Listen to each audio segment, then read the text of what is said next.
E aí galera, tudo bem com vocês? No vídeo anterior vocês viram com o Phelps um pouco mais das simulações e hipóteses do que poderia ocorrer se a gente não ficasse em quarentena. É fundamental esse momento delicado que a gente fique isolado socialmente para que a gente proteja tanto a si quanto ao próximo, como o Phelps disse no vídeo anterior. E hoje eu queria reforçar isso, por que a gente deve temer esse vírus? Em um caráter mais da biologia, como que o SARS-CoV-2 consegue infectar a célula humana e as formas químicas que lavando a mão com sabão, passando álcool em gel, consegue destruir o vírus totalmente. Então, eu preparei uma aula para vocês agora com alguns slides. Então, bora aprender um pouco comigo e bora pro vídeo, então. Então, galera, a gente vai falar um pouco mais sobre o SARS-CoV-2, que é o vírus do Covid-19. Então, já que ele é um vírus, ele é acelular, é um parasita intracelular obrigatório e não tem metabolismo. Por isso tem um curto tempo de vida fora da célula e precisa de uma célula hospedeira para que assim se reproduza. Sobre o tema do vídeo de hoje, a gente vai se basear muito nessa palavra que é morfofisiologia, que o que quer dizer? A gente vai estudar tanto a estrutura quanto a natureza do vírus, que é fundamentais para que tenha uma maior noção de como o vírus infecta a célula humana. Então, eu queria falar de três palavras que são importantes, que vocês diferenciem. Coronavírus refere-se à família do vírus, Coronaviridae. Então, a gente pode notar que existe mais de um vírus do coronavírus. Existem vários tipos. Por exemplo, em 2002, na Ásia, tivemos o SARS-CoV. No Oriente Médio, em 2012, tivemos o MERS-CoV. E, atualmente, em 2019, na área de Wuhan, na China, tivemos o SARS-CoV-2. Vocês podem notar pelo nome que eles são parecidos. Cientistas decodificaram o genoma de ambos os vírus e perceberam uma semelhança de 80% do genoma viral. Então, eles são bem parecidos, em conclusão. Só que o diferencial do atual, do SARS-CoV-2, é que ele se liga de 10 a 20 vezes com maior facilidade com a célula humana. Ele tem uma maior afinidade da proteína com o receptor, de acordo com a revista Science. E a gente vai estudar um pouco mais na frente que essa maior afinidade está diretamente relacionada com o modo de encaixe, que é o modo pioneiro, que é o método do gancho. Vocês vão ver futuramente. Sobre o Covid-19, ele se refere à doença. É uma nomenclatura nomeada pela OMS. Então, constantemente, quando nos referimos a sintomas como tosse seca, cansaço, febre ou até dificuldade em respirar, a gente se refere a sintomas da doença, da Covid-19. E por último, que eu botei aqui, é o SARS-CoV-2, que é o vírus, que é o tema da aula de hoje. Ele se refere à síndrome respiratória aguda grave do coronavírus 2, que é a segunda geração do vírus. Então, partindo para a forma que os vírus são estruturados, dando uma noção básica, geralmente os vírus apresentam um ácido nucleico, capsídeo, envelope e peplômero. No caso do SARS-CoV-2, ele apresenta um RNA positivo. O capsídeo, em torno desse RNA, é uma cápsula proteica por um conjunto de capsômeros e esse conjunto é chamado de núcleo capsídeo. Então, por exemplo, aqui na foto, essa linha é o RNA viral e essas bolinhas aqui são um conjunto de proteínas que englobam esse RNA. Aqui também você pode ver na imagem. E, posteriormente, temos o envelope, que é essa parte rocheada, em que é a membrana plasmática do vírus, formado por um conjunto de glicoproteínas e glicolipídios. No caso das glicoproteínas, a gente merece um destaque maior na proteína spike, que significa espinho em inglês, por esse caráter espinhoso do SARS-CoV-2. Esse caráter espinhoso também é chamado pelos cientistas de uma coroa. Por isso que a família do vírus é chamada de coronavírus, por esse caráter de ter uma coroa externamente. E, como dito, essas glicoproteínas são os peplômeros do vírus. Você pode ver aqui na imagem como que é a sua estrutura geral do vírus. Então, a gente vai falar agora da função, da natureza do vírus. Essa parte merece um maior destaque pela sua notoriedade e pela demasiada informação que a gente pode discutir nessa parte. O primeiro passo, que a gente vai demorar um pouco, é a proteína S se encaixando com o receptor ACE2. E por que merece destaque? A proteína ACE2, naturalmente, ela é um receptor para a regulação da pressão arterial, da função cardíaca. Então, o vírus meio que rouba essa função da célula de se encaixar para regular a pressão arterial para infectá-la. Há um roubo dessa função. E é importante notar que esse receptor ele é bastante expressivo em pulmões, em corações, em rins e intestino, e principalmente nos alvéolos que compõem o pulmão. E o que é que podemos relacionar com essa expressividade? Um estudo da USP revelou que o receptor do ACE2 é mais expressivo em hipertensos, em diabéticos, em asmáticos, doenças crônicas. E qual que é a relação desse estudo da USP com os órgãos? Porque pelo fato de a gente ter uma maior expressividade de receptores nesses órgãos, como pulmões, corações, rins, intestinos, doenças relacionadas a esses órgãos, doenças crônicas, vão apresentar uma maior expressividade desses receptores. E assim, é importante que essa maior expressividade facilita que o vírus infecte a célula, que tenha uma maior facilidade, um maior poder de proliferação nesse ser.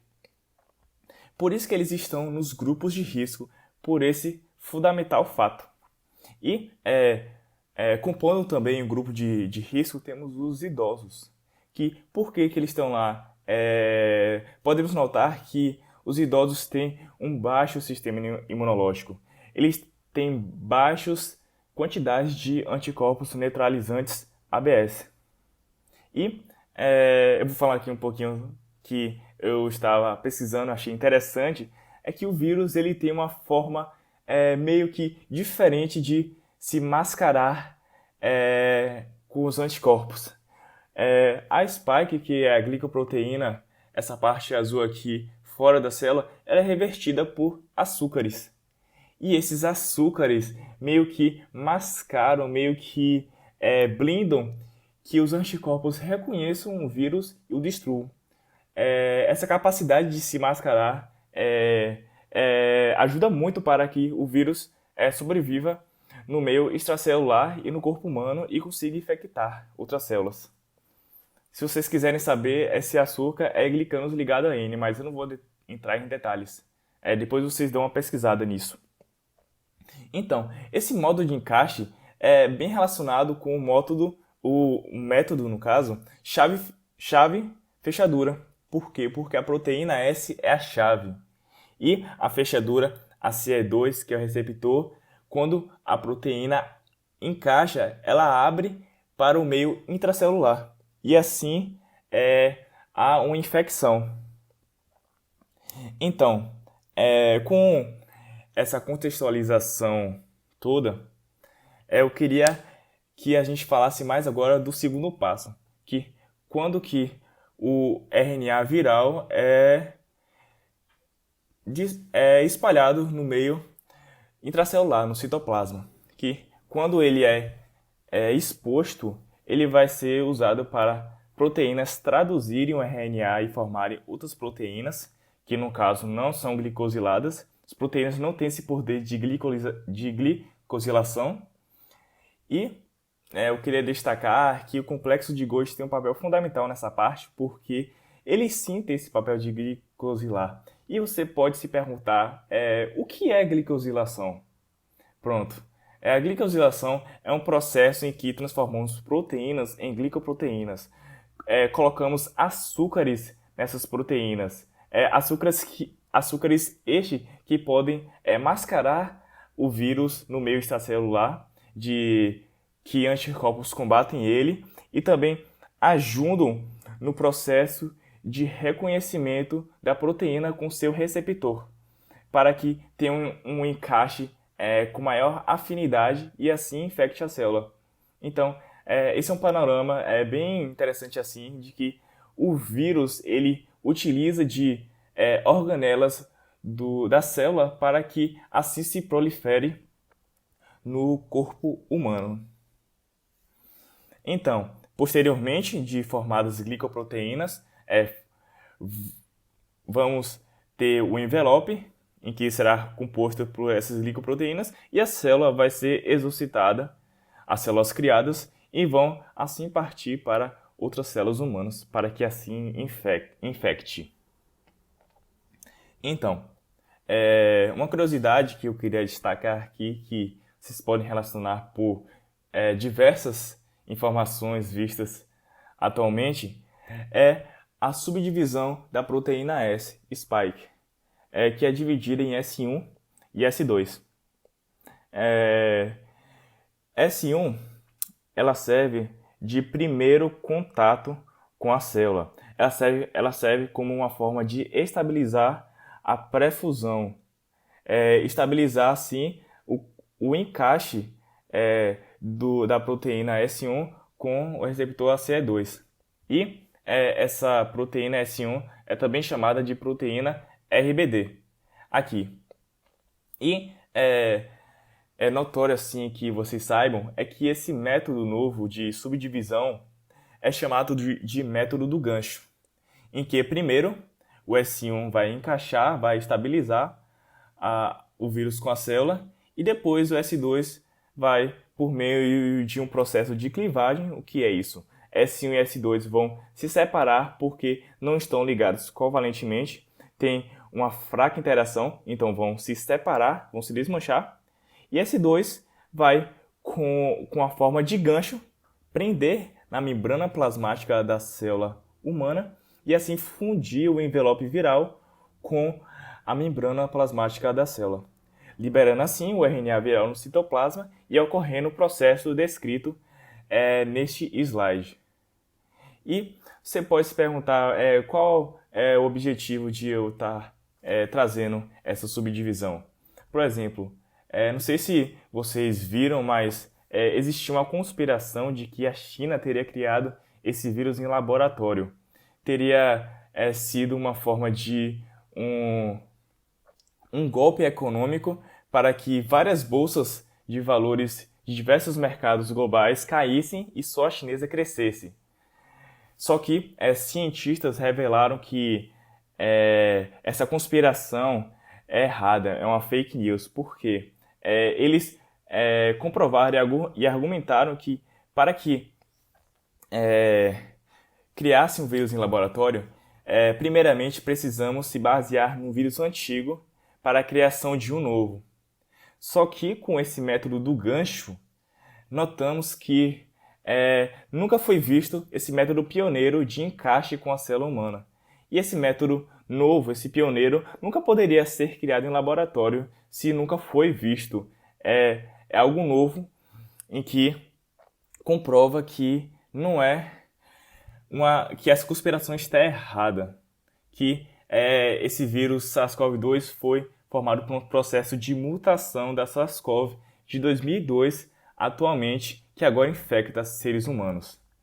Essa noção de proximidade entre esses dois vírus pode ser fundamental para a criação de uma vacina, ou algo do tipo em que destrua o vírus. Então, queria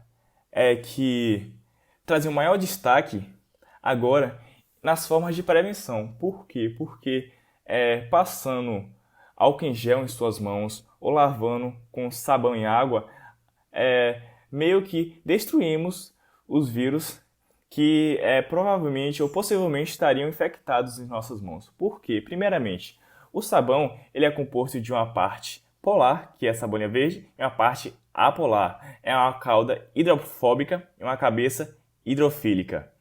Então, o sabão, essa parte hidrofóbica, vai interagir com os glicolipídios que formam a membrana, que formam o envelope do vírus. Essa interação entre a cauda e o vírus vai desmanchar o envelope e a estrutura viral, deixando expostos o nucleocapsídeo. E a água vai desmanchar essas interações, meio que levando o envelope por ralo abaixo. E assim vai ser exposto o nucleocapsídeo, que em meio extracelular, pela acidez, pelo meio externo, vai ser destruído em poucos segundos pela sua baixa capacidade de sobrevivência, sem o envelope. E no caso do álcool em gel, a 70%, pelo fato de ele ser a 70%, é fundamental para que ele entre na célula sem ebulir, sem ser tão volátil e sem desmanchar a membrana plasmática. E assim ele vai desnaturar, ele vai precipitar proteínas fundamentais dentro do vírus para a sua sobrevivência. E com proteínas assim precipitadas, ele não vai ser regulado normalmente e vai, em questão de poucos segundos, no caso de ambos as formas de prevenção vão ser assim destruídos. E esses dois casos são ótimas formas de prevenção contra o vírus. Então, esse foi o vídeo de hoje. Espero que vocês tenham gostado. Se inscrevam no canal, deem um like e curtam esse projeto que a gente está fazendo, que é o Science Dudes. Então, até a próxima.